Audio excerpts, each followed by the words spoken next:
Assalamualaikum warahmatullahi wabarakatuh. Saudaraku kaum muslimin dan muslimat, saudara sebangsa setanah air dimanapun Anda ada dan berada. Berjumpa kembali dengan saya Abu Fikri dalam rangka menyampaikan tausiah agama untuk kebaikan, kebenaran, demi melancarkan langkah-langkah kita kepada selamat, yaitu Allah dan Rasul-Nya. Saudaraku kaum muslimin dan muslimat, kali ini kita bertemu lagi pada bagian yang kedua mengenai masalah risalah hakikat hidup menuju kepada kematian. Jadi kalau pada bagian yang pertama kita sudah menjelaskan tentang perbedaan ruh dengan jiwa. Nah, jiwa ini kalau dalam bahasa umumnya, bahasa daerahnya disebut juga dengan nyawa. Nah, kalau bahasa tingginya, jiwa, nyawa, menurut bahasa Al-Quran itulah insan atau manusia. Nah, sedangkan ruh itu datang daripada Allah, ditiupkan ke dalam tubuh, dia terpari di dalam hati, dia bernama juga dengan nama insan atau manusia. Itu hanya sebuah penamaan oleh karena dia sudah menyatu kepada insan atau manusia tadi. Makanya ada kalimah yang berbunyi falyanzuril insanu mimma khuliqa mimma indafik yakhruju min bainis sulbi wa taraib. Hendaklah insan itu atau manusia itu berpikir dari apa asal kejadiannya. Nah, jadi di sini insan itu yang dimaksud adalah ruh. Karena ruh lah yang punya akal untuk berpikir. Nah, kejadian insan pada ayat ini menunjukkan kepada jiwa, nyawa, manusia. Wujudnya adalah tubuh. Jadi ada satu nama yang dimiliki oleh dua diri. Yang diri itu berbeda. Kalau ruh itu adalah datang daripada Allah, dia bernama insan juga karena dia berada dalam hati atau dalam dirinya insan. Maka dia dikatakan insan juga. Sedangkan yang datang daripada ibu bapa yang tercipta dari air sulbi, dia bernama jiwa, nyawa, insan juga. Tapi tidak dia ada di dalam hati, melainkan dia ada dalam jantung. Jadi ini kita jangan sampai keliru di dalam memahaminya. Baik saudaraku kaum muslimin dan muslimat, kita mulai saja. Pada bagian yang pertama kita menjelaskan seketika jiwa, nyawa atau manusia tadi dicabut oleh malaikat maut daripada sarangnya, itu tubuh yang bersumber ia di dalam jantung. Nah, naik terus. Itu melalui mulut. Nah, seketika jiwa atau nyawa atau manusia tadi sudah berada pada batas kerongkongan, artinya sudah hampir habis pencabutan oleh malaikat Israel atau malaikat maut tadi, Allah menantang orang-orang yang selama ini tidak merasa perlu dengan Allah. Orang-orang yang selama ini merasa dirinya sendiri tanpa Allah. Katakanlah orang yang mengingkari keberadaan Tuhan. Nah, kenapa kamu tidak mempertahankan jiwamu, nyawamu, manusiamu seketika dia sudah berada pada kerongkongan? Kenapa tidak kamu pertahankan? Kalau memang kamu itu tidak dikuasai oleh Allah. Kalau memang kamu itu adalah mandiri tanpa Allah. Nah, Ini ada sebuah pertanyaan berupa tantangan daripada Allah bagi mereka yang ingkar kepada Allah dan Rasulnya dan terhadap ajaran yang ada dalam Islam. Artinya tidak mungkin manusia itu terlepas daripada Allah. Tidak mungkin manusia itu bisa berdiri sendiri tanpa Allah. Tentu cara Allah menjadikan dia ada, berdiri dan mandiri itu dengan adanya ruh di tubuh kita. Tapi yang ditantang oleh Allah waktu itu bukan manusianya, bukan jiwanya, bukan nyawanya, tetapi ruh itu yang ditantang oleh Allah. Kenapa kamu tidak pertahankan jiwamu, nyawamu, manusiamu seketika dicabut oleh Israel? Padahal kami lebih dekat kepada dia itu daripada kamu. Dan kamu melihat peristiwa itu. Nah, jadi pada surat Al-Waqiah ayat 83 sampai 87 ini yaitu menjelaskan cerita itu. Sekaligus pada bagian pertama itu saya jelaskan bahwa antara jiwa dengan ruh itu tidak sama. Nah, begitu kisah dan ceritanya. Pada bagian yang pertama juga saya menceritakan tentang seketika jiwa atau nafs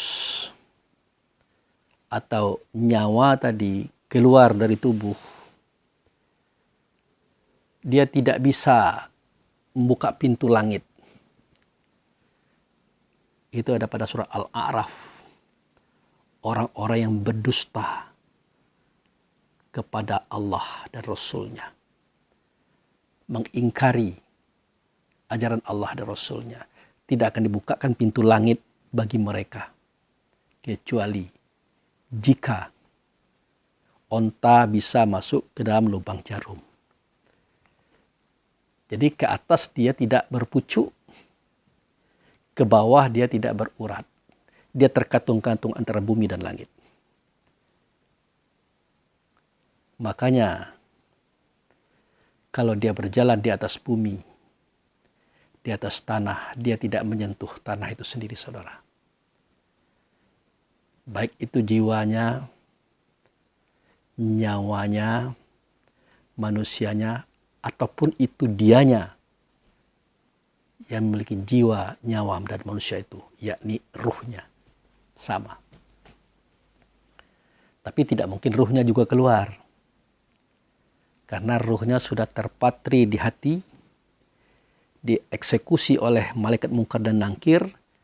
Ternyata dia tidak berhasil, dia dipenjarakan di dalam suatu tempat yang sempit dan dalam, penuh siksaan, namanya As-Sijjin. Itu. Sedangkan yang orang baik, dia bersyahadataini, dia sholat, dia puasa, dia zakat, dia haji. Dia melaksanakan semua perintah, menjauhkan larangan. Mereka ini juga mengalami nasib yang sama dengan orang-orang yang ingkar tadi. Dalam hal sama-sama mengalami sakaratil maut. Yaitu melihat jiwanya keluar dari tubuhnya. Kenapa dia melihat jiwanya keluar dari tubuhnya? Karena dia masih ada dalam tubuh. Terpatri di hati. Nah, dia merasakan sakitnya seketika kena air dimandikan. Dan dia pun berkata-kata, mau dibawa kemana aku, mau dibawa kemana aku. Itu yang jahat. Itu yang ingkar. Tapi kalau dia, cepat segerakan aku. Cepat segerakan aku, cepat segerakan aku ke tempat berikutnya. Itu makanya Rasulullah mengatakan, sebaik-baik rumah yang di dalamnya ada orang yang meninggal dunia, katakanlah orang mati, penguburannya lebih cepat. Kenapa? Untuk meringankan beban batin beliau yang masih ada di hati tadi. Dia pengen melihat proses berikutnya secepatnya. itu jangan sampai dimalam-malamkan, apalagi sampai 2 malam, 3 malam. Hanya karena menunggu beberapa orang yang sebenarnya memang penting, tapi tidak terlalu penting dibanding dengan penderitaan si ruh tadi. Jadi kalau kita cinta dan sayang pada keluarga kita, ya silakan dipercepat saja. Kecuali kalau memang itu waktunya dekat, hitungan jam. Artinya 1 hari itu dikebumikan. Nah, jadi orang baik tadi tetap merasakan sakaratul maut. Bagaimana sakitnya sakaratul maut. Kalau kata Nabi Muhammad, seperti dipukul, dicencang dengan pedang 300 kali. Kalau Nabi Idris mengatakan seperti kambing dikelupas hidup-hidup. Kenapa dikatakan kambing tidak dirinya? Nabi Idris mencontohkan kepada kambing karena kita pernah melihat orang mengelupas kulit kambing. Dirasakan itu kepada diri kita, bagaimana rasa kita. Tidak terperihkan, tidak terasakan, sangat sakit dan sangat sakit. Itu ceritanya itu. Saya katakan kalau ibu-ibu meremas kelapa, sekuat apapun, pakai alat apapun, tetap kelapa itu putih. Untuk memisahkan santan dengan kelapa tadi. Nah, kalau malaikat maut Israel meremas kelapa, kelapa itu akan terhitam. Tidak tersisa sedikit pun santan putih itu.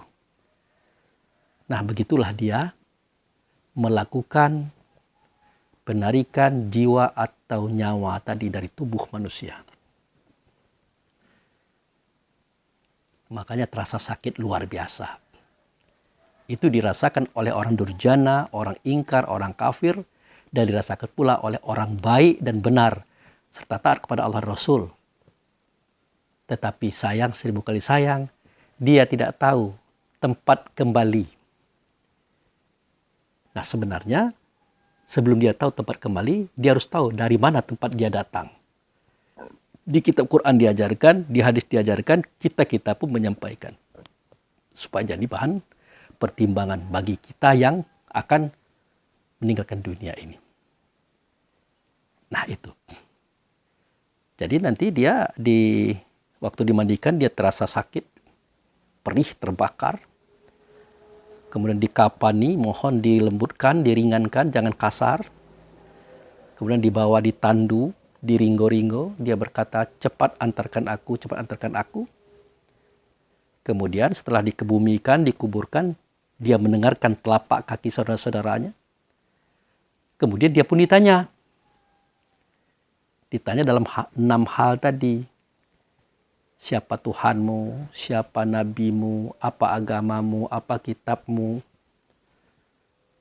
mana kiblatmu, siapa saudaramu. Dia ditanya. Dan dia bisa menjawab sesuai dengan keilmuannya, ilmu syariat. Siapa Tuhanmu? Allah.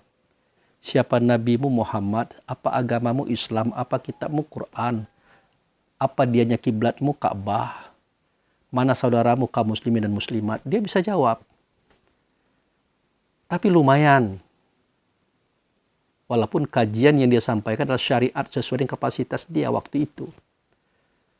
Di mana lumayannya? Dia tidak disiksa. Dia tidak dicambuk oleh malaikat mungkar dan nangkir. Nah, dia diberikan kesempatan oleh Allah untuk melihat Baitullah hakikat. Momen di mana waktu itu dia bersama saudara-saudaranya dalam bentuk cahaya. Menyaksikan Allah, tidak nyata Allah. Malaikat nyata utusannya bernama Muhammad. Kemudian bersujud di hadapan Allah yang nyata adalah Muhammad. Sambil berkata, asyhadu an la ilaha illallah wa asyhadu anna Muhammadar Rasulullah. Ditanya oleh mungkar nangkir, siapa dianya itu? Maka kembalilah ingatannya kepada masa lalu. Dia berkata, yang aku saksikan itu adalah Allah. Tapi tidak nyata Allah. Melainkan nyata dia yang aku lihat hari ini. Itulah Muhammad. Maka dia mengucapkan, asyhadu an la ilaha illallah wa asyhadu anna Muhammadar Rasulullah. Nah, waktu itulah Allah berfirman kepada Munkar Nakir, wahai Munkar Nakir, stop, off, istirahatkan dia. Artinya dia ada tetap di dalam hatinya. Walaupun hati itu hancur, tulang itu hancur, tapi statusnya tetap ada pada tempat itu. Dia dikelilingi oleh sholatnya di kepala, zakatnya di kaki, kebaikannya mengitari tubuhnya, mengitari lokasinya, dan menjaganya. Itu kenapa kalau kita masuk perkuburan ada ucapan salam. Assalamualaikum ya ahlal diari atau alal kubur. Inna insyaallah lahakun. Keselamatan bagi kalian semua, wahai ahli kubur, ahli negeri. Kami insyaallah juga akan menyusul. Dijawab oleh siapa? Bukan oleh dia, tetapi oleh amal-amalnya. Oleh kebaikan-kebaikannya. Oleh atsar-atsarnya menurut surat Yasin. Atsar itu bekas. Bekas perbuatan atau efek perbuatan. Itu atsar namanya. Itu yang menjawab. Nah, nanti akan terjadi goncangan langit dan bumi. Gempanya kiamat. Air laut menjadi api. Waktu itu manusia semuanya panik. Waktu itu manusia berkata, ada apa ini? Nah, yauma izi yasdurun nasi astato liyara a'malahum. Wa may ya'mal mithqala dzarratin khairan yarah wa may ya'mal mithqala dzarratin syarran yarah. Sewaktu terjadinya guncangan-guncangan itu, maka semua yang ada di dalam kubur, apakah tadinya dia dibakar, apakah tadinya dia dihanyutkan, apakah dia dikubur di tanah, dibangkitkan oleh Allah beserta fisik-fisiknya. Yang fisiknya tidak sama lagi. Ada yang orangnya tidak pernah sholat, fisiknya seperti babi. Dia yang sholat tapi berzina, fisiknya seperti anjing. Ada yang suka menipu, culas, fisiknya seperti ular. Dan banyak lagi bentuk-bentuk yang lain. Dia cerdas, dia pintar, tapi digunakan kepintaran itu bermaksiat. Untuk merusak orang, itu kepalanya besar, badannya kecil. Kalau dia berjalan, dia menggelinding dengan kepalanya. Ada dia yang suka makan barang haram. Perutnya lebih besar daripada kepala dan kakinya. Maka dia menggelinding dengan perutnya. Ini yang dikatakan oleh Rasulullah, bahwa nanti ada di antara manusia itu berjalan kepada Tuhannya dengan kepalanya. Berjalan kepada Tuhannya dengan perutnya.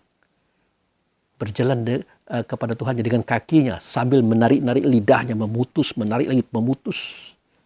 Itulah tukang fitnah, tukang hasut, tukang rumpi, tukang gunjing. Nah, pada waktu itu kelihatan semuanya. Dan diperlihatkan oleh Allah dari bentuk mereka masing-masing. Nah, itu seketika dia dibangkitkan itu, orang baik tadi berkata, ya wailana memba'at sana mimmar kodina. Itu ada pada surat Yasin. Nanti saudara lihat.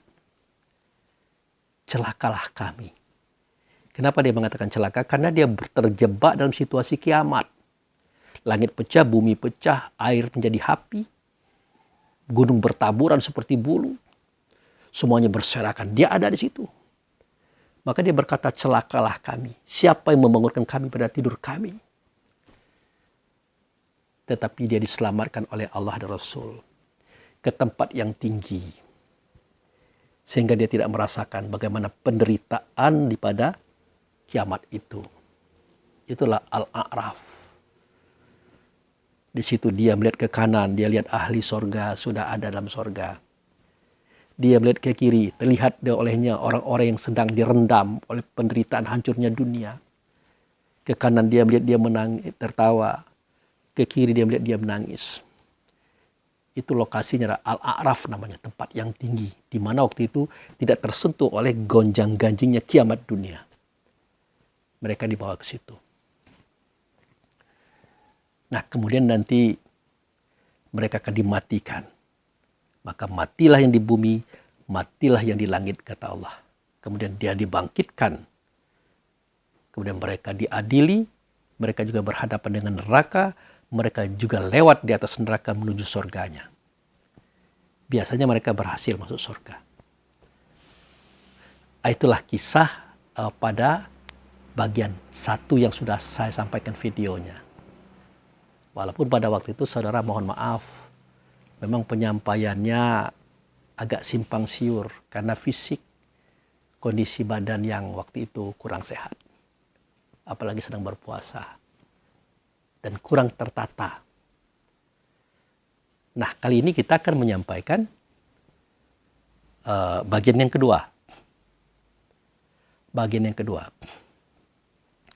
Pada bagian yang kedua ini, ya kita angkat kembali ayat tentang aliin, ayat tentang asijin. Nah, kita temukan kalimat itu pada surat Al-Mutaffifin atau surat nomor 83, ayat 18, 19, 20. Nah, di situ dikatakan oleh Allah melalui Rasulnya. Apa bunyinya? Kalla inna kitabal fujuri lafi sijjin. Sungguh, janganlah begitu kalian. Artinya kalimat ini menunjukkan kepada al-fujuro. Orang-orang yang mengingkari, orang-orang yang mendustai, orang-orang yang melanggar ketentuan Allah dan Rasul untuk kebaikan-kebaikan. Kalah, jangan begitu. Inna kitabal fujuri lafi sijjin. Jangan begitu. Sesungguhnya kitab orang yang fujur tadi benar-benar terletak di dalam asijin. Asijin itu adalah tempat yang paling rendah, di bumi yang paling rendah, di situ mereka direndam, dibakar, dipanas, dimacam-macamkan. Itu azab kubur namanya waktu itu. Nah, pada ayat berikutnya dikatakan, wa ma adra. Dan tahukah kamu ma sijin? Apa itu sijin? Maka dijelaskan oleh Allah melalui Rasulnya. Apa kata Rasul? As-sijinu kitaba markumu. As-sijin itu adalah kitab yang merekam. Artinya kitab yang merekam, kitab yang menyimpan semua perangai-perangai yang sudah dia buat. Nah, jangan kita artikan kitab itu buku. Karena pada zaman Nabi, kitab buku itu belum ada. Quran pun belum ada.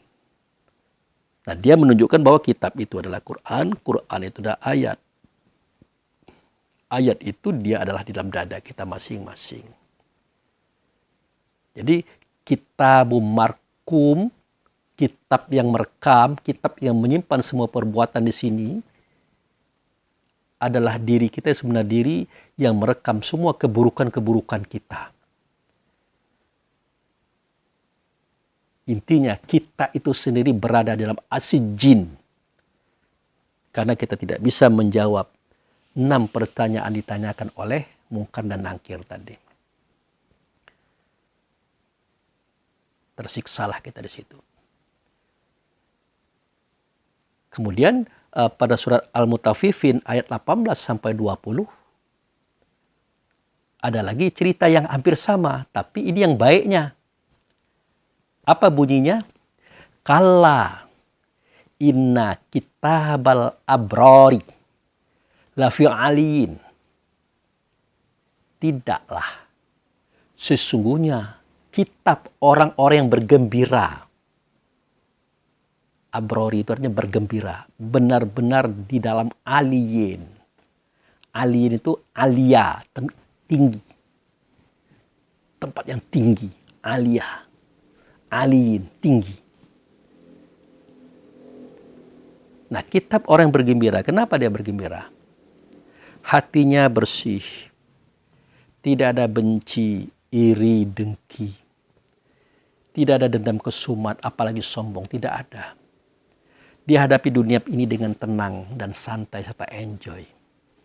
Dia terima apa adanya daripada Tuhannya. Dia syukuri apa yang ada. Dia sabar terhadap apa yang dia tidak ada. Sehingga dia bergembira. Dalam posisi apapun bergembira. Bahkan seketika disampaikan kepadanya, katakanlah berita kematian, dia bergembira.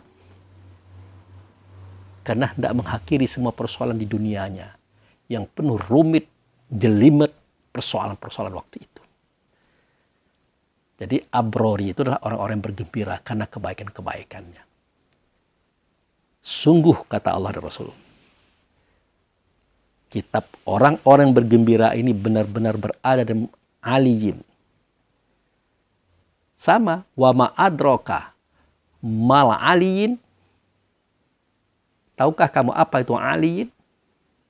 Sama, Alkitabul Markum, kitab yang merekam. Kitab yang menyimpan data perbuatan baiknya. Menunjukkan kepada diri yang sebenarnya pada kita. Dia ada pada tempat yang tinggi, aliyin. Nah, aliyin inilah yang akan kita ceritakan pada bagian yang kedua ini, saudara.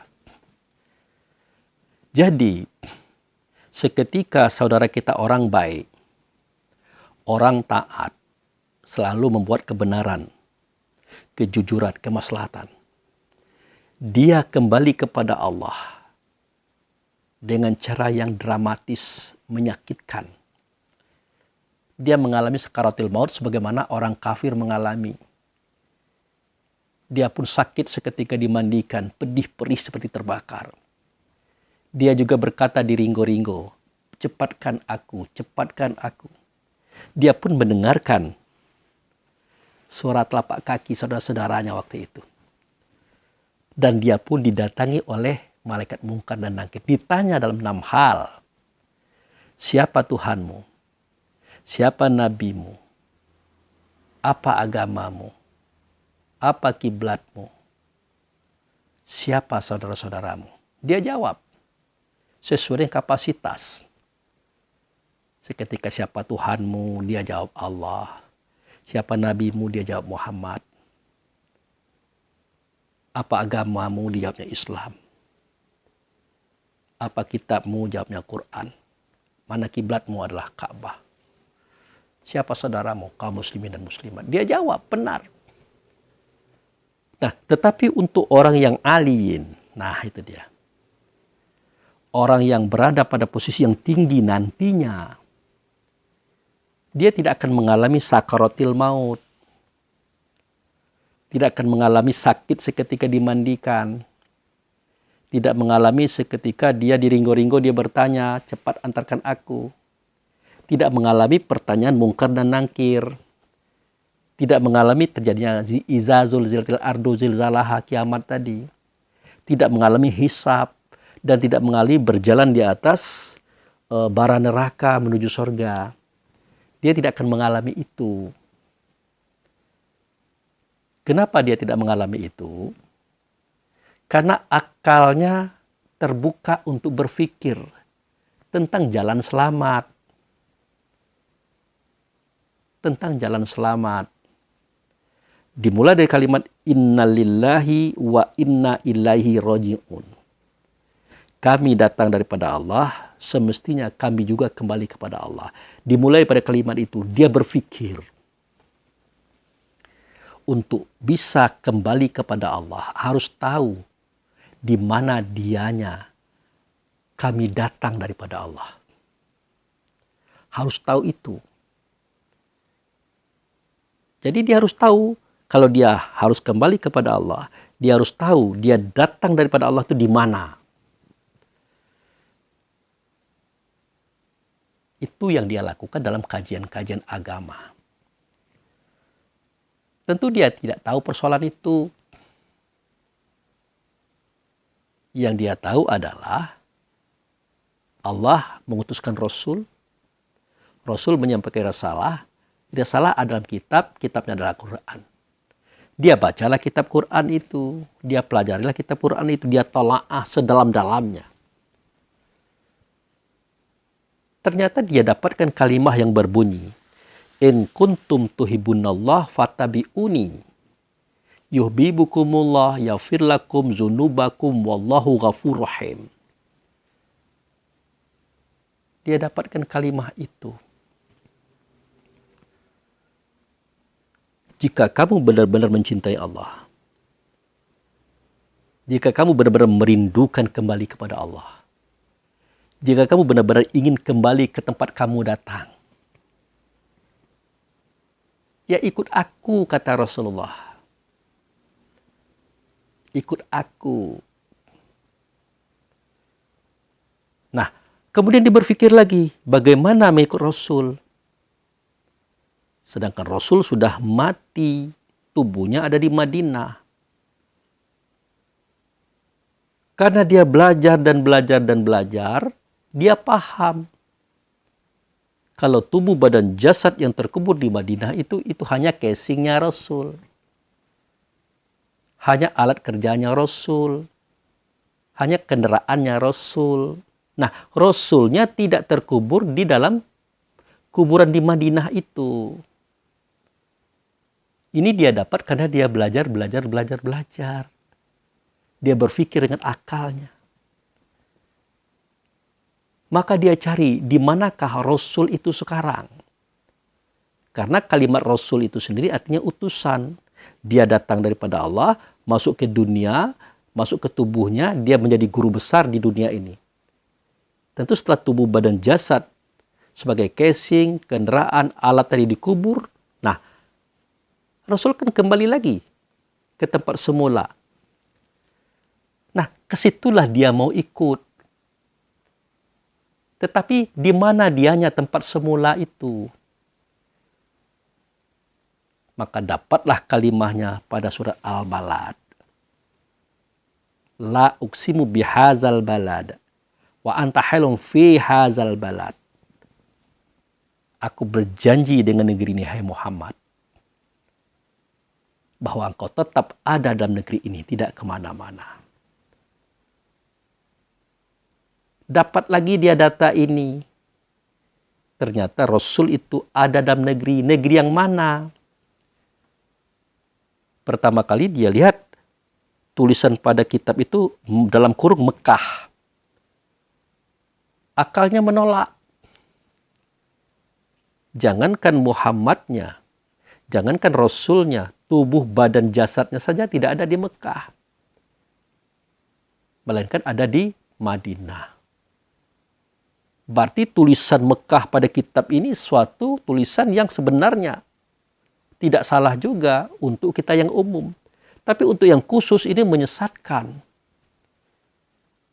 Karena beliau tidak ada di situ. Kenapa ditulis di situ? Akhirnya dia pun mencari lagi data. Dapatlah data itu pada surat Ali Imran ayat 96-97. Dia baca data itu. Inna awala baiti di alinnasi lalazi bibakah mubarakah wa hudalil alamin fihi ayatu bainatu maqama Ibrahim mandakalhu kana amina. Dia dapatkan data itu. Bagaimana bunyinya? Sesungguhnya. Kalau sudah sesungguhnya itu artinya tidak main-main. Yang sebenar-benarnya. Rumah yang pertama kali. Kalau yang pertama kali itu artinya belum ada rumah sebelum itu. Aku yang membuatnya, kata Allah. Tapi Rasul yang mengatakan kata itu. Itulah rumah yang ada di negeri Bakkah. Bakkah di sini bukan Mekah, saudara. Tapi negeri. Yang di situ ada rumah. Nah, inna awala baiti wudi alina silalazi biwaka mubarakah. Nah, negeri itu diberkati. Kalau sudah diberkati, berarti ini negeri suci. negeri suci, tidak tersentuh hawa nafsu dunia setan. Airnya pasti air suci, lagi mensucikan. Beda dengan air kita di dunia ini, tidak ada yang suci. Dan tidak perlu ada yang mensucikan. Melainkan hasil penyulingan ada. Apa? Katakanlah laut. Apapun alasannya, berapapun banyak kulahnya, tetap ada bangkai di dalamnya. Ada kotoran manusia di dalamnya. Namanya air dari muara. Masuk ke sana.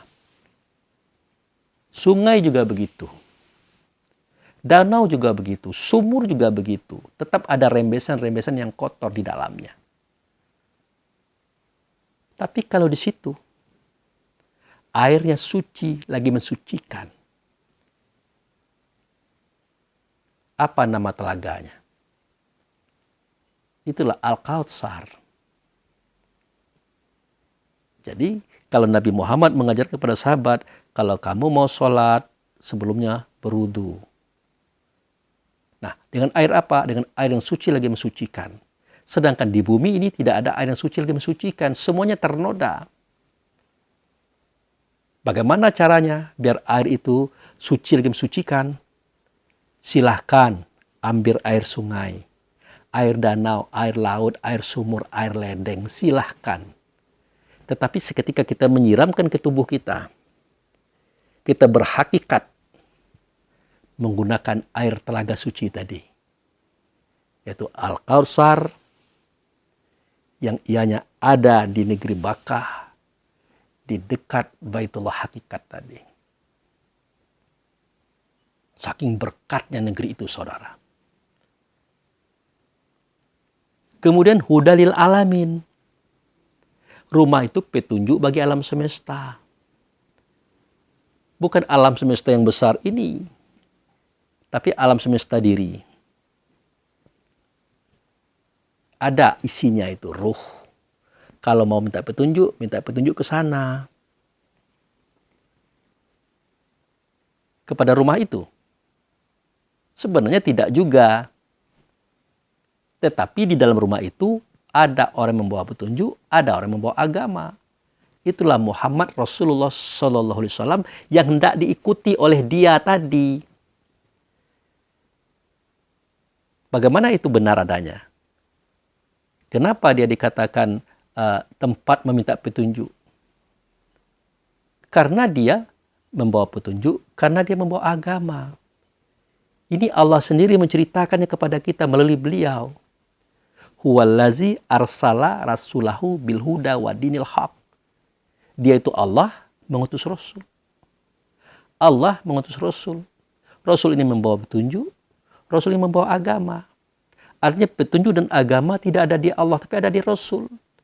Itulah kenapa dia menjadi guru besar, Syairul Mursalin di alam semesta ini, hingga kita hari ini. Lalu bagaimana itu Pak Abu Fikri? Seketika kita berkata, ihdinas siratal mustaqim. Tunjukilah kami ya Allah kepada jalan yang lurus. Kan minta petunjuk itu. Jelas kepada Allah kalimahnya. Apakah itu salah? Itu sudah benar kalimahnya. Tetapi tidak mungkin kita bisa langsung kepada Allah. Pasti kita melalui wasilahnya menuju Allah tadi. Tidak tahu kita siapa Allah. Tidak mengerti kita siapa Allah. Hanya beliau yang tahu. Beliau yang mana? Beliau mengatakan, in kuntum tuhibbunallah fattabi'uni. Kalau kamu cintai Allah, ikut saya. Saya yang tahu tentang Allah. Pasti saya antar Anda kepada Allah.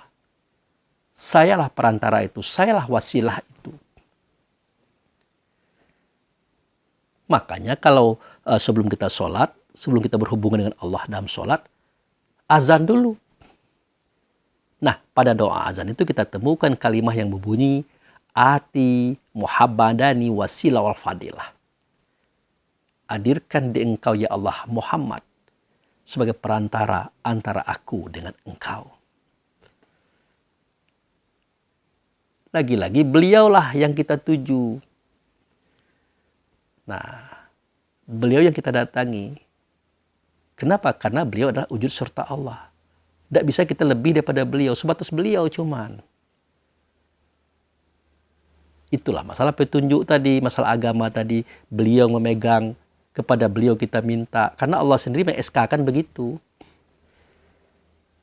Bahkan Allah berkata itu pada sebuah firman, pada surah Al-Ma'idah ayat 35 kalau saya tidak salah.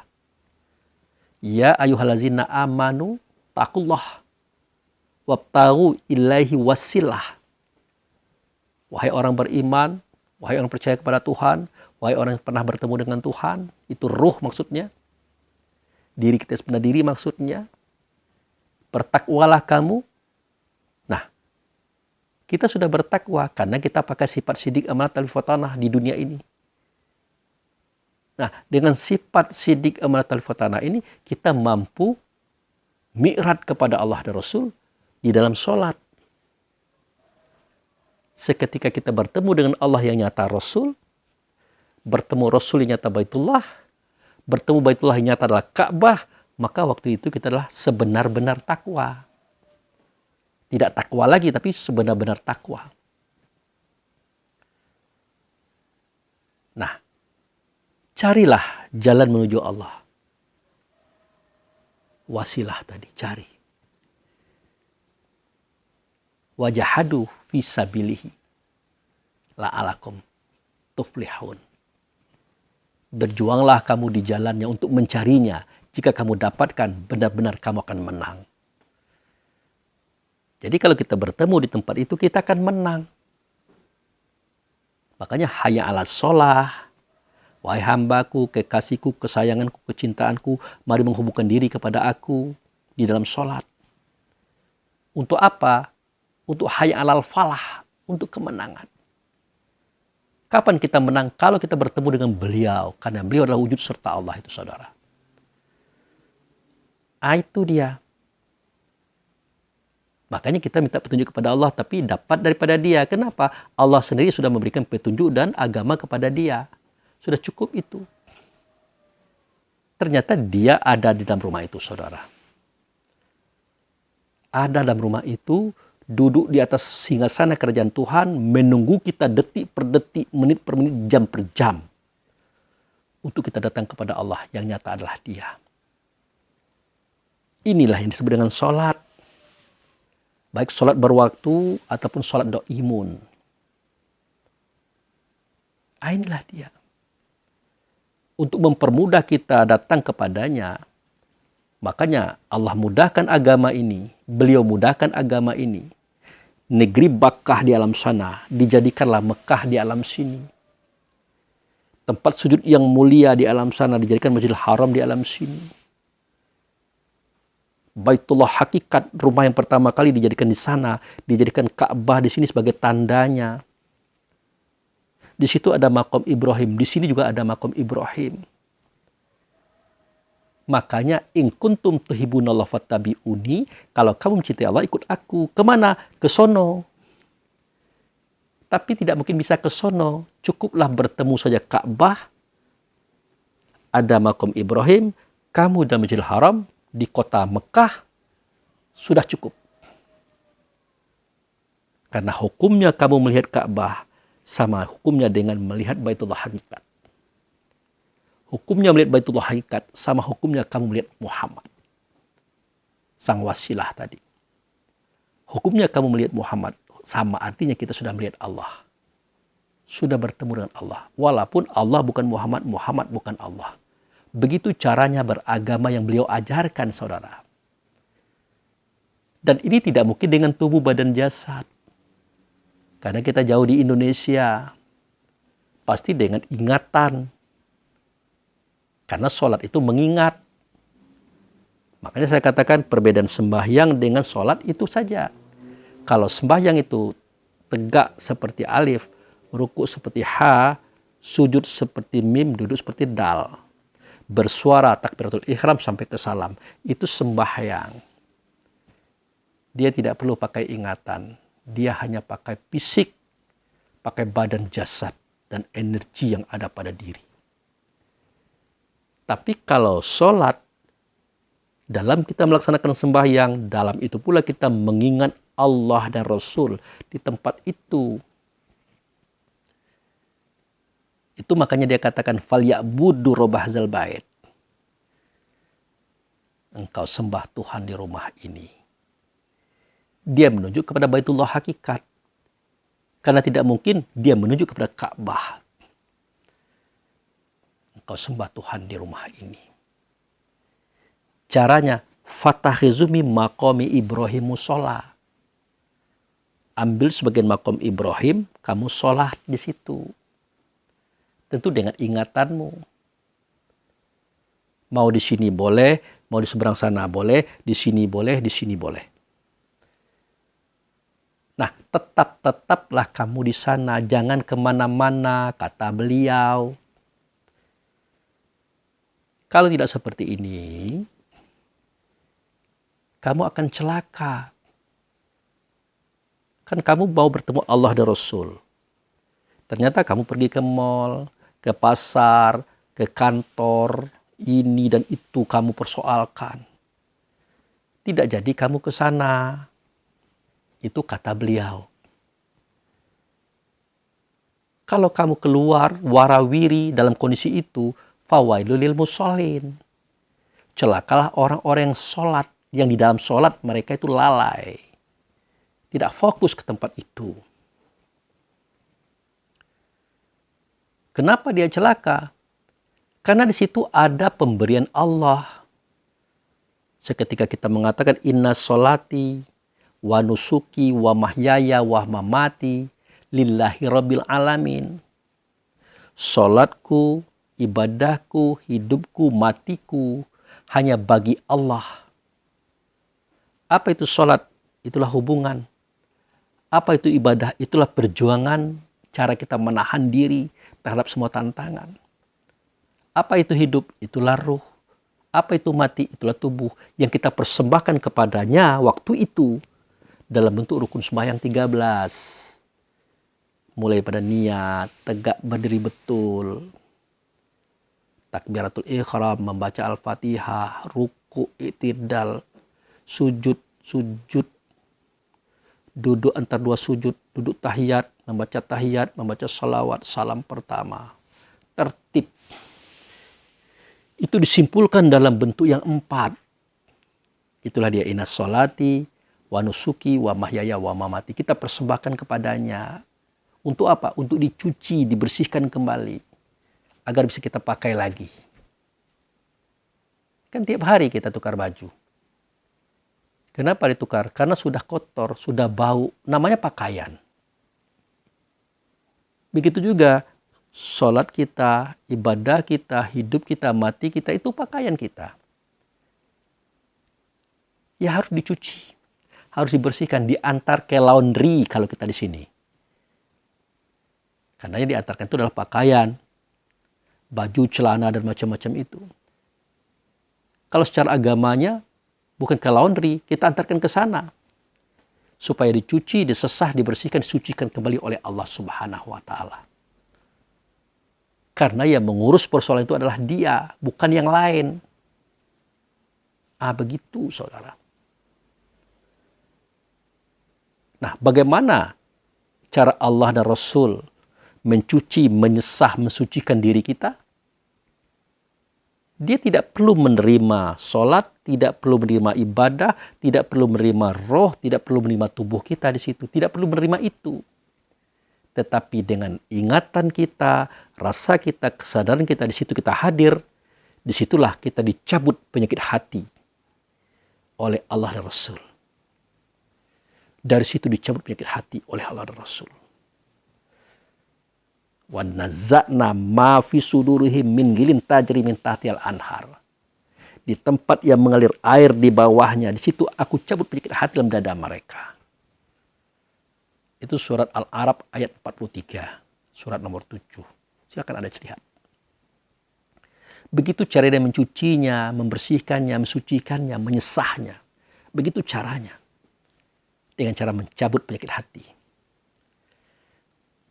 Nah, kalau kita sering sholat seperti itu, penyakit hati kita kurang. Akhirnya habis penyakit hati. Terpancar nur batin kita di wajah. Berseri-seri dia. Melihat orang kaya, orang hebat, orang berhasil, dia tidak akan iri dengki. Tidak akan iri dengki. Melihat orang susah, dia prihatin. Dia sedih. Melihat orang bermaksiat, dia kasihan. Tidak akan dijadikannya bahan konsumsi pembicaraan pergunjingan. Karena dia tahu bahwa dalam dada dirinya adalah ruh, dalam dada itu adalah ruh juga. Berarti itu saudaranya. Kenapa harus digunjing-gunjingkan? Kenapa harus digibah-gibahkan? Dia tidak mau. Bersih hatinya. Nah, kalau bersih hatinya, tentu bersih dirinya. Kalau sehat hatinya, tentu sehat dirinya. Tidak ada sakit-sakit dia. Nah, kalau kita tidak sholat di tempat itu, tidak dicabut penyakit hati, maka penyakit hati dalam dada kita ini bertambah-tambah, berlimbah-limbah. Dikatakan oleh Allah dalam Al-Quran, fi qulubihim maradun fazadahumullahu marada. Dalam hati mereka itu ada penyakit, maka kami tambah penyakitnya. Kenapa kami tambah? Karena tidak pernah dikurang. Ya ditambah lagi. Karena tidak ada sholat di situ. Ditambah lagi penyakitnya. Merembet kemana? Merembet ke tubuh, ke badan, ke jasad, kepada kendaraan ini. Mulailah sakit kepala, otak, jantung, limpa, hati, badan, fisik, macam-macam penyakit ada pada kita. Kecuali usia sudah tua, usia sudah lanjut. Memang sudah tempatnya kita itu sakit. Karena komponen fisik kita mengecil, pencernaan kita mengecil, pekerjaannya pun mengecil. Maka semuanya akan berbeda dengan waktu kita muda. Maka banyak hal-hal terkendala kita dalam hidup ini karena kita sudah lemah, rapuh, imun kita pun menurun, maka kita sering sakit. Itu sakit tua namanya, no problem, wajar. Ini kita kadang-kadang masih muda, masih mentah, masih belia, sudah kena. Karena itu tadi. Nah, makanya sampai Allah berkata dalam surah Al-Anfal ayat 35. Wa makana sholatahum indal bait mutaka wa tasdiyah fazuku azaba bima kuntum takfurun. Dan tidaklah sholat mereka itu di tempat itu, tetapi hanya di sisi-sisi. Arti di sisi-sisi itu artinya di luar Baitullah tadi. Ya sama saja dengan bersiul-siul. Bersiul-siul di sini artinya suaranya bagus, iramanya bagus, makhrajnya bagus, tajwidnya bagus. Sehingga menggugah rasa orang yang mendengarnya. Banyak para makmum menangis ketika kita jadi imam. Tetapi karena kita tidak sholat dengan prosedur ini, cara ini yang Allah ajarkan ini, maka itu sama dengan bersiul-siul. Itu Allah yang mengatakan begitu. Dan bertepuk-tepuk tangan saja. Itu. Di ayat lain Allah mengejek kita. Atamuruna nasa bil birri wa tansana anfusakum wa antum tatluna kitab afala ta'qilun. Adakah patut kamu suruh manusia, bukan manusia luar, manusia kita ini tegak seperti alif, ruku seperti ha, sujud seperti mim, duduk seperti dal. Namanya Ahmad. Terpuji. Kamu suruh manusiamu melakukan perbuatan yang terpuji. Sedangkan kamu lupa diri. Dirimu pergi ke mall, ke kantor, ke pasar, menghitung uang. Sementara mulutmu membaca kitab. Adakah kamu berakal untuk berpikir apa yang kamu kerjakan? Padahal kamu ingin berhadapan dengan aku, kata Allah. Ternyata itu yang kamu lakukan. Berakal enggak kamu itu? Begitu. Nah, efek daripada perangai kita seperti itu, maka benarlah kata ayat yang berikutnya itu. Wazuku azaba. Rasakan oleh kamu azab. Azab apa? Ya azab penyakit hati tadi. Yang merembet ke tubuh, ke badan, ke jasad, menjadikan kita sakit. Maka saya katakan kita orang kaya, uang banyak, harta banyak, pengaruh besar, sahabat banyak, teman banyak. Keluarga lengkap. Tapi hidup kita seperti tidak punya keluarga. Kita sendiri di dalam rumah sering ditinggal-tinggal. Kita punya mobil banyak, tapi tidak bisa kemana-mana. Badan ini lemah. Kita banyak uang untuk beli makanan, tapi tidak bisa makan apa-apa. Kecuali sayur bening, itu pun tidak boleh pakai garam. Begitu rapuhnya kita, tapi tetap terus makan obat. Berarti apa artinya? Obat kalau sudah tidak sesuai dengan kondisi fisik kita akan menjadi racun dianya. Semakin menyiksa kita, membawa kita kepada kehancuran, kematian. Itulah siksa. Ya kalau matinya cepat. Kalau matinya lama bagaimana? Itulah azab. Kenapa? Karena kamu kafir. Kamu ingkar, kamu tidak mau ikut prosedur. Nah, jadi orang yang ingin mengikut Muhammad menuju Allah tadi, dia tahu ini. Dia tahu. Karena dia tidak mau mati sebagaimana orang-orang biasa mati. Dia tidak mau. Maka dia ikutkan prosedur ini. Karena dia tahu kalau dia sudah beserta Muhammad, siapa yang berani menanya dia? Malaikat maut mau cabut nyawanya dia. Tidak berani. Itu. Apalagi masukkan ke kubur. Tidak mungkin. Menghadapi pengadilan tidak mungkin. Dia sudah bersama Muhammad serta Allah. Siapa yang berani? Dia pengen bersama Allah, dia ingin bersama Rasul. Supaya tidak mendapatkan hukum-hukum yang ada di alam semesta. Dalam hal hidup dan mati tadi. Itu maunya dia. Begitu kecerdasannya, saudara. Itu yang kita ajak kepada kita semua. Dan setiap Jumat disampaikan ini. Oleh khotib. Apa kata kita? Kata khotib. Ya ayyuhallazina amanu hittaqullaha haqqa tuqatih wala tamutuna illa wa antum muslimun. Hai orang beriman, wahai ruh, bertakwalah kamu.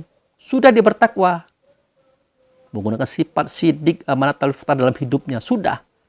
Tapi sebenar-benar takwa kapan? Seketika dia berhadapan dengan Allah dan Rasul di dalam sholatnya, di tempat itu. Baru sebenar-benar bertakwa. Nah, disitulah dia Islam. Disitulah dia selamat. Makanya dikatakan, innama umirtu an a'budu rabba hazil baldati. Tidaklah kami terperintah untuk menyembah dia di rumah, di negeri yang mulia ini.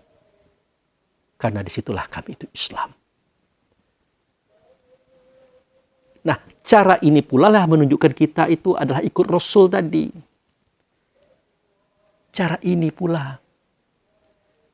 Sebenarnya ayat mengatakan, waqad zalika ja'alnakum ummat wasato litakunu syuhada'a 'alan nas wa yakunu rasul 'alaikum syahida wa ma ja'alna qiblatan allati kunta 'alaiha illa lina'lama may tabi rasul mimma yanqalib 'ala aqibai. Sedemikian itu. Kami jadikan kami itu umat pertengahan kalau di tempat itu. Kenapa umat pertengahan? Ya, antara tubuhnya dengan Rasul. Dia di tengah-tengah kalau di tempat itu. Dia bisa menyaksikan tubuhnya atau manusianya karena Rasul menyaksikan dia. Kalau Rasul sudah menyaksikan dia, artinya Allah sudah menyaksikan dia. Kalau dia di tempat itu disaksikan oleh Allah dan Rasul. Dan dia pun bisa menyaksikan manusianya, tubuh badan jasadnya. Sehingga kalau dia punya kekurangan, siap ditambahkan. Mempunyai keburukan, siap diperbaiki. Diberi nasihat, dia menerima. Karena dia menyadari kesadarannya itu tumbuh seketika dia berada di Baitullah itu, saudara. Karena dia disaksikan oleh Rasul. Rasul itu disaksikan oleh Allah. Nah, itulah tempat selamat. Itulah tempat kembali. Di atas semua itu, maka terjadilah penyatuan rasa diri. Kita adalah nur, Muhammad adalah nur, Allah adalah nur. Iman itu cermin bagi Allah. Wajib pada Muhammad, cahaya pada kita. Yang cahaya pada kita itulah ruh, itulah diri kita yang sudah diri. Menyatu dengan Muhammad sebagai nurnya Allah. Dia serta Allah. Disitulah kita jauh tidak berjarak, dekat tidak berpantara antara Allah dan Rasul dengan kita. Itulah selamat, saudara. Inilah cara mati yang baik dan benar menurut Allah dan Rasul. Inilah yang dikatakan janganlah kamu mati mati sebelum kamu selamat.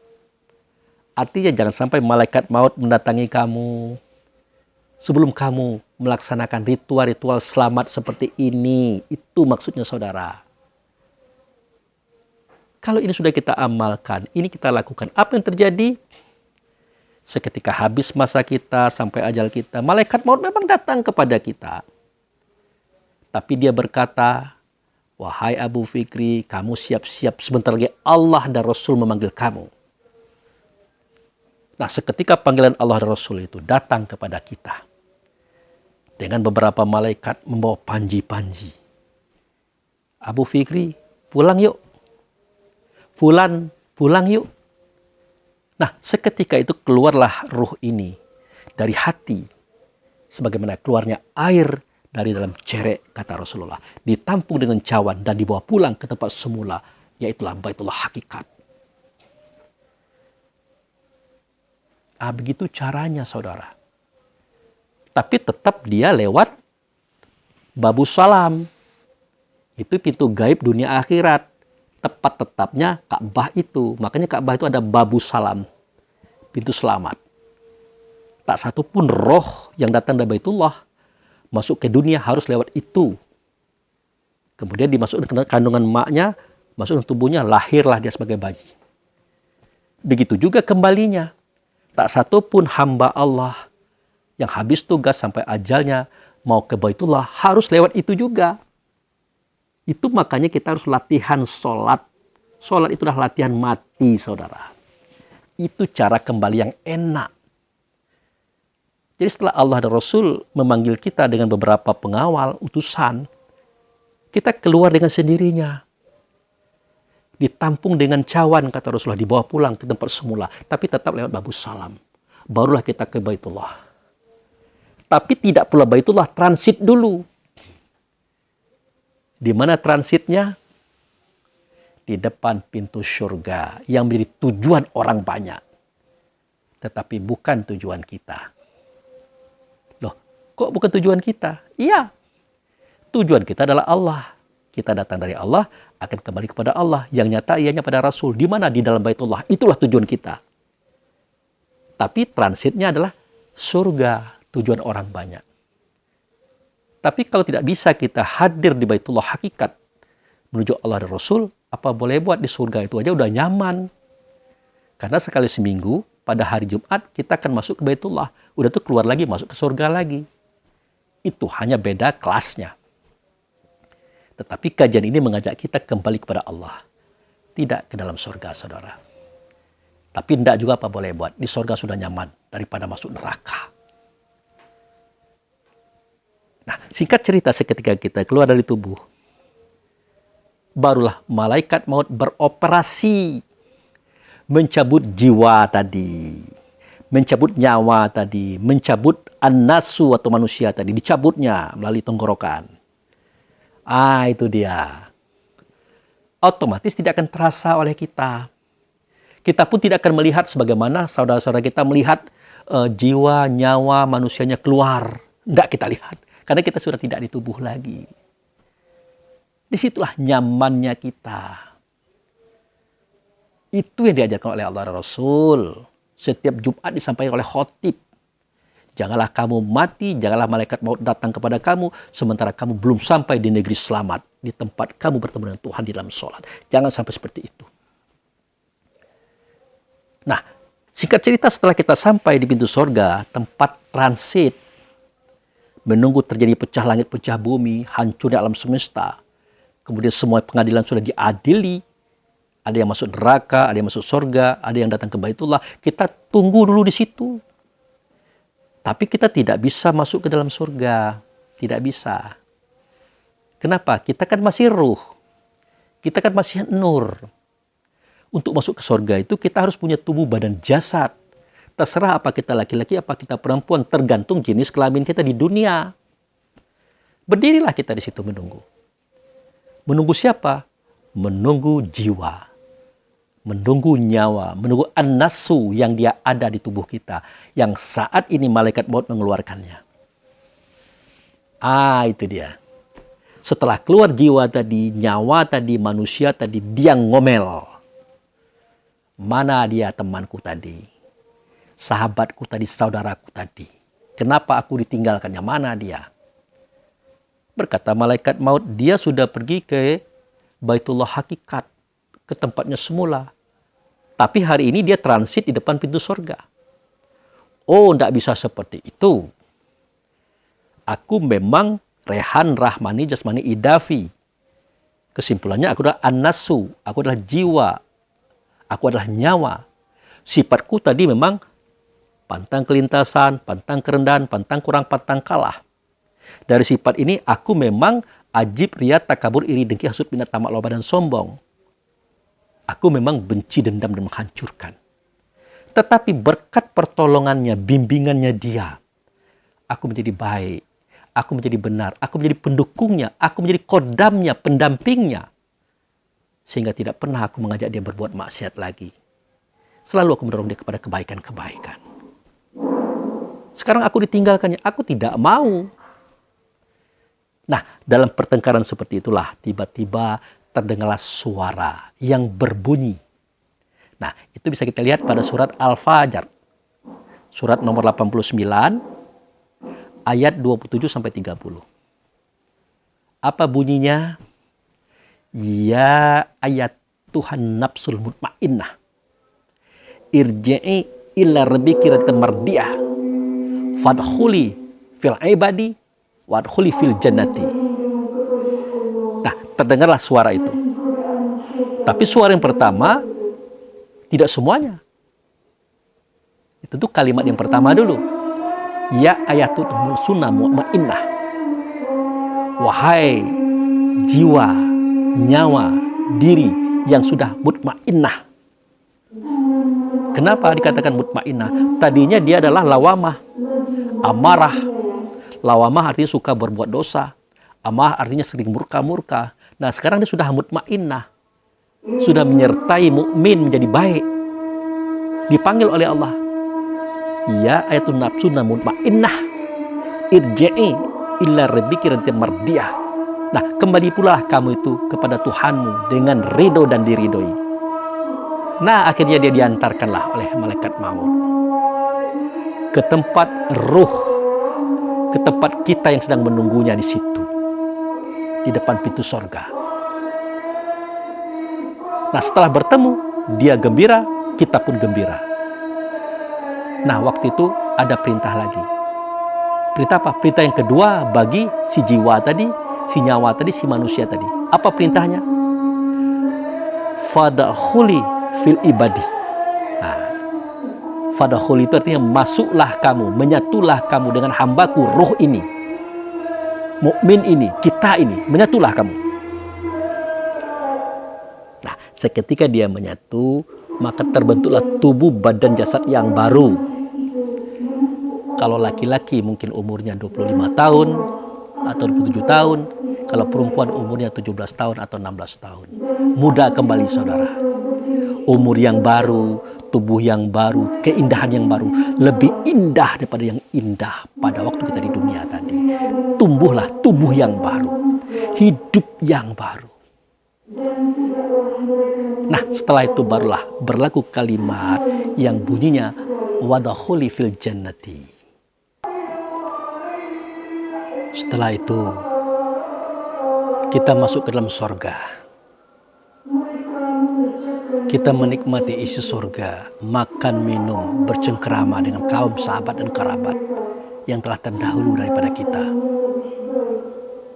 Makanya kisah ini diabadikan oleh Allah dalam Al-Quran, surah Al-Baqarah ayat 25. Di situ ada kalimat yang berbunyi, wa basyiril ladzina amanu wa amilus sholihat annalahum jannatin tajri min tahtil anhar kullama ruziqu minha minas samar wa rizqo qalu hadzal ladzi ruziqna min qablu tubih mutasyabiha walahum fiha azwajum mutahharah wa hum fiha khalidun. Hai Muhammad, sampaikan kepada mereka yang beriman, jika mereka habis tugas sampai ajalnya, aku tunggu di suatu tempat yang bernama surga. Dalam surga, aku beri dia rumah, atapnya perak, dindingnya emas, lantainya mutiara merah yakut. Di bawah lantai ada sungai susu, arak, madu, air tawar. Di dalamnya ada perabot. Di sekitar rumah ada berbagai macam buah-buahan yang sangat luar biasa yang bisa mereka makan dan mereka minum di situ. Sambil mereka bercengkrama dan bercerita, berkata mereka, "Hadzal ladzi ruzikna min qablu wa tubihi mutasyabiha." Inilah makanan yang pernah kita makan sewaktu kita berada di dunia dulu, saudara. Nikmatnya luar biasa, lebih nikmat daripada makanan dan buah-buahan dunia hari ini. Luar biasa. Bahkan mereka diberikan fasilitas yang banyak. Satu di antara adalah pasangan hidup yang suci, bersih, untuk mereka bersenang-senang selama-lamanya. Nah, inilah lokasi abadi bagi kita, saudara, itu sorga. Bagi kita siapa? Bagi kita yang memang kapasitasnya di sini. Tetapi harapan kita tidaklah di surga, melainkan innalillahi wa inna ilaihi raji'un. Kami datang daripada Allah, semestinya kami kembali lagi kepada Allah beserta Rasul di dalam Baitullah. Nah, kalau yang tadi adalah ahli surga, kalau kita adalah ahli Baitullah, itu cita-cita kita, saudara. Itu tujuan kita mempelajari kajian ini, untuk jadi ahli Baitullah, bukan ahli surga. Tetapi kalau sudah dapat surga, ya sudah, alhamdulillah. Itu sudah sangat lumayan daripada masuk neraka. Nah, demikian saja, saudaraku, kaum muslimin dan muslimat, kisah dan cerita tentang hakikat kehidupan menuju kematian yang sudah saya paparkan dengan 2 video, bagian pertama dan bagian kedua. Ini adalah bagian terakhir pada video itu. Demikian, terima kasih. Lebih dan kurang saya mohon maaf. Wabillahi taufiq wal hidayah. Assalamualaikum warahmatullahi wabarakatuh.